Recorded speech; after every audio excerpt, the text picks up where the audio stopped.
Hello everyone, GadgetGirlKylie here, and welcome back to my Q&A series. So once again, I've been a little bit delayed answering these questions. I do apologise, but as always, making videos comes first, and there were some new game releases and other delays as well to do with real life stuff. But anyway, here I am, and this is answering some of the questions for January's Q&A. So if you want to leave questions for February's Q&A, then don't forget to comment down below on this video only. But otherwise, let's get started.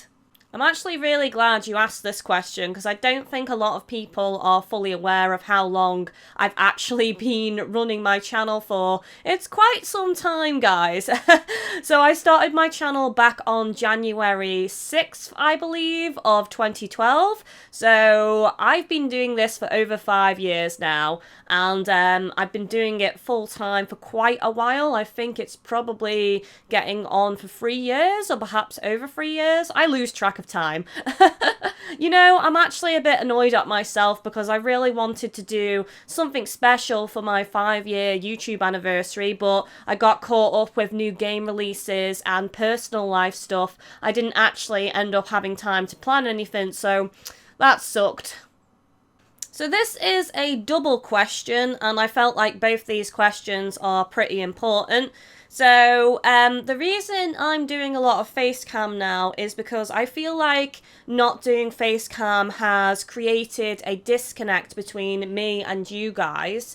And a lot of people want face cam on YouTube, and especially with live streaming, that is expected now. So I felt like it was time to incorporate face cam into my pre-record content and my live streaming content, because back when I started my channel, like, to be honest, it's hard to explain, but when you're a viewer, you have different expectations to what you should do as a YouTuber to when you are a YouTuber and what you should actually do, if that makes sense. So I realised after a while that not doing face cam was hurting my channel.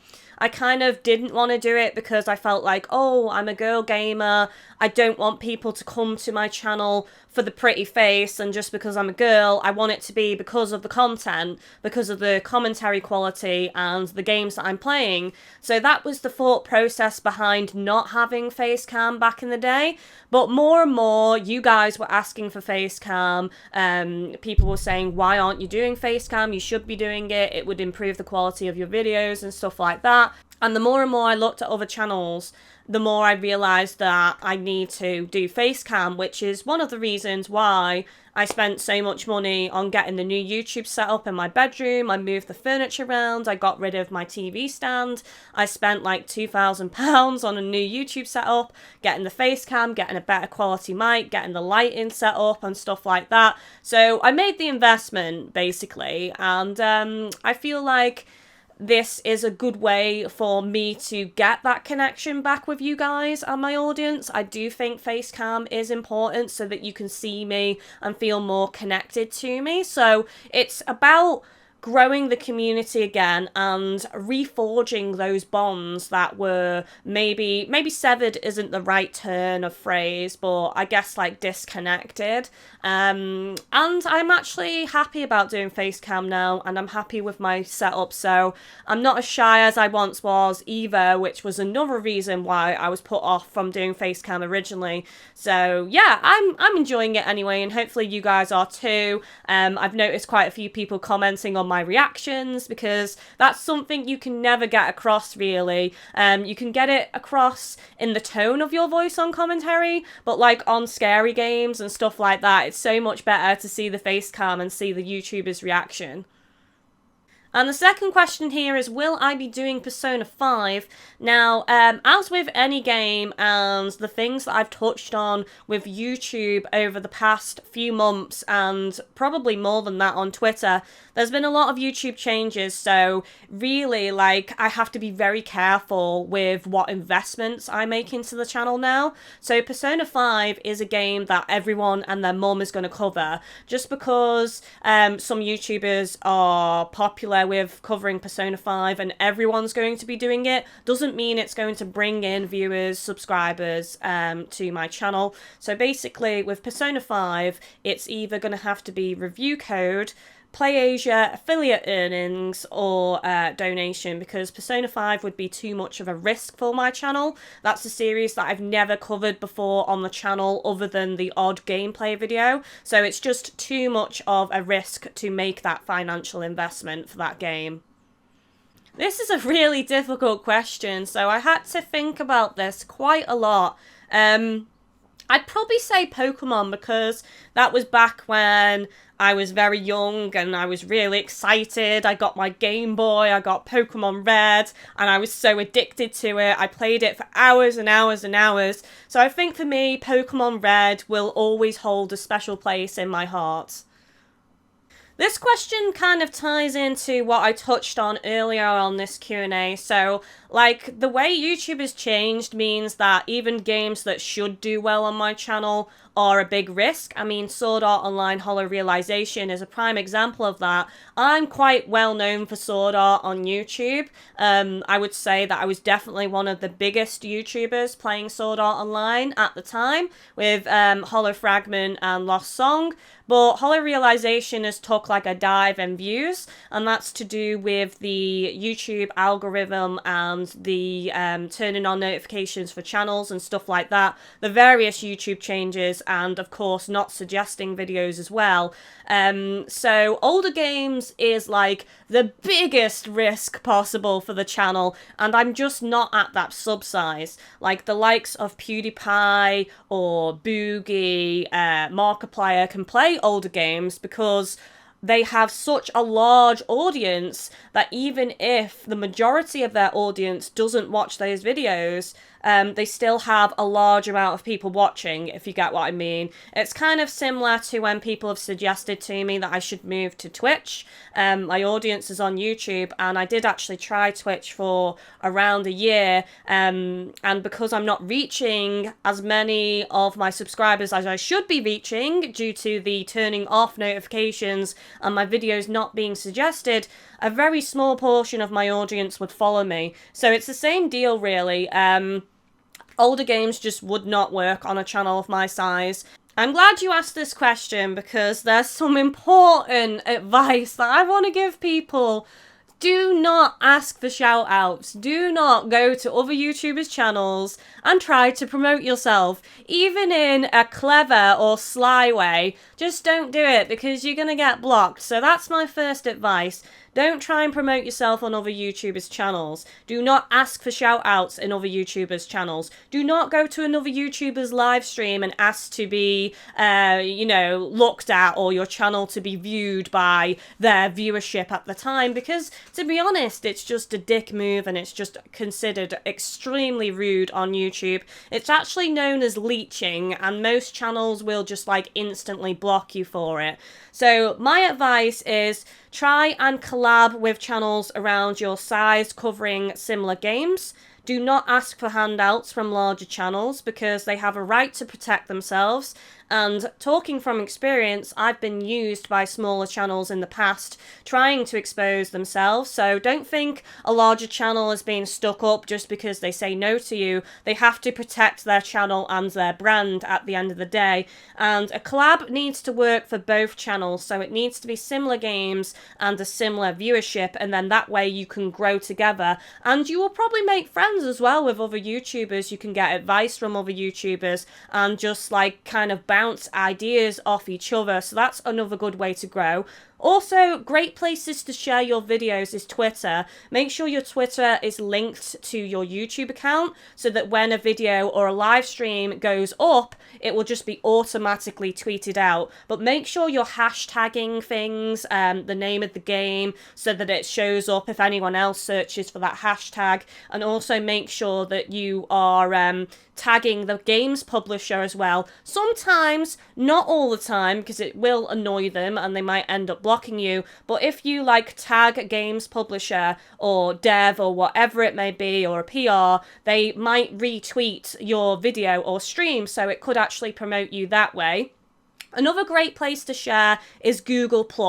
Now, I cannot stress this enough. Make sure whatever group you go on Google+, you look at their rules, because each group will have rules, and some of them do not like sharing of videos and stuff like that, or they're okay with it as long as you're not spam, like loads of videos in a day. So make sure you read the rules and you kind of like put it in the memory bank on what groups have which rules. Because I've actually shared a lot of videos on Google Plus, and I do have a GadgetGirlKylie Google Plus account, and I've gained quite a lot of viewers through Google Plus just from sharing on various groups like the PlayStation group, the PlayStation Vita group, various YouTube groups and stuff like that. Another place you could try sharing, although I don't really recommend this, is Reddit. There's various Reddit pages specifically for certain games, you know, generally for the PS Vita or PlayStation, stuff like that, whatever it may be. But again, they usually have rules on self-promotion and video sharing, so just make sure you're being careful. And I find on Reddit it's quite a negative cesspool, if I'm being honest. Don't get me wrong, there are some nice people. In particular, my experience with the Neo Reddit has been good. I've not had any problems on there. But the PS Vita Reddit I don't really recommend. That's a whole nother story. I won't go into that. But I don't even bother sharing on there anymore, to be honest.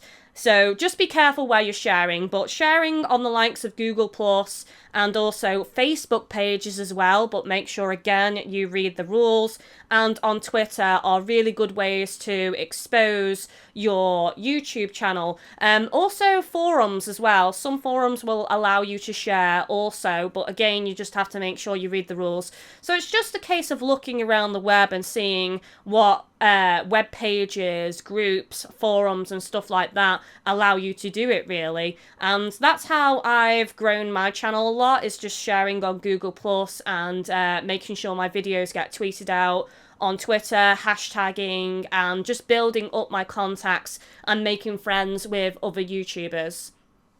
Of course, the other way to grow your channel is to make sure your thumbnails are attractive, colourful, you've got good titles with keywords in, like Let's Play Walkthrough, your tags are on point, again, with keywords, your descriptions are on point with detail and, again, keywords. So what I mean by keywords is like the video title, Let's Play, Walkthrough, 1080p, stuff like that. Those are all keywords. If you want more information on that type of stuff, there's plenty of tutorial videos up on YouTube about how to optimize video titles, descriptions, tags, and also make attractive thumbnails. I don't really have a favourite game as such. I have a favourite game series, and I guess you all know what it is. Link Start! It is Sword Art Online. I've loved recording the Sword Art Online games. I loved Hollow Fragment, Lost Song, Hollow Realization. I did enjoy what I played of Memory Defrag. I recorded some of RE, Hollow Fragment, on the PS4. So I just really love Sword Art Online, and I also love Digimon as well. So I'd say like Digimon is coming up in the ranks of my favourite games to play. So Sword Art Online and Digimon. I also really enjoyed Freedom Wars on the channel and Soul Sacrifice Delta and Tukuden, because all of those are really good games that I can play with you guys, and it's super fun live streaming and playing co-op online with you all, and I do really miss that. I would like to try and bring that back, maybe for my March 29th birthday stream, do a bit of online multiplayer co-op with you guys. I'm still trying to work out if I want to stream on my birthday or not, but I'll think about it. I was also considering maybe on my birthday doing like a special game from my childhood, maybe Conker's Bad Fur Day or Jak and Daxter, something like that, but I haven't decided yet, guys, so it's not set in stone, okay? Yes, I am a fan of Harry Potter. I've read most of the books, although I've listened to all of them on audio cassette tape, actually, back in the day. But I do actually have all of the audiobooks now, which I bought last year. So I am slowly starting to listen to all of those again from the beginning. I'd say my favourite is definitely The Goblet of Fire, because dragons! I just really loved that book in general and that story. It's definitely my all-time favourite Harry Potter book or audiobook. Same difference.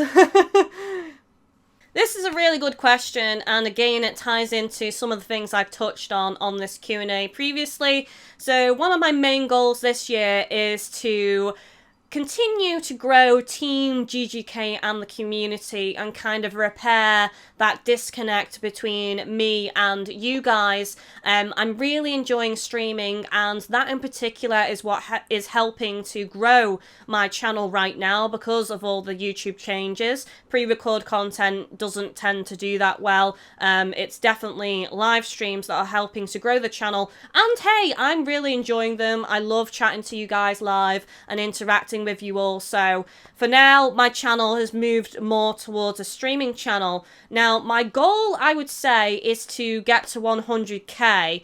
Now, that's going to be incredibly difficult because of the things going on with YouTube right now. In particular, every time I upload a video or a video goes live, YouTube snatches subscribers away from me. I think so far this year, I would have gained slightly over 2,000 subs, but YouTube actually took back 1,200 subs from me. So in a way, it's kind of like my channel is staying still because of these YouTube issues right now. So I'd say the goal is to just continue growing the channel and producing quality content, and I would like to get to 100k this year and apply for the silver YouTube play button. I think it would be a huge, to get that silver play button would just be amazing. It would be such a huge achievement that I've built this channel, that we've built this channel as a team, and we got the channel to 100k.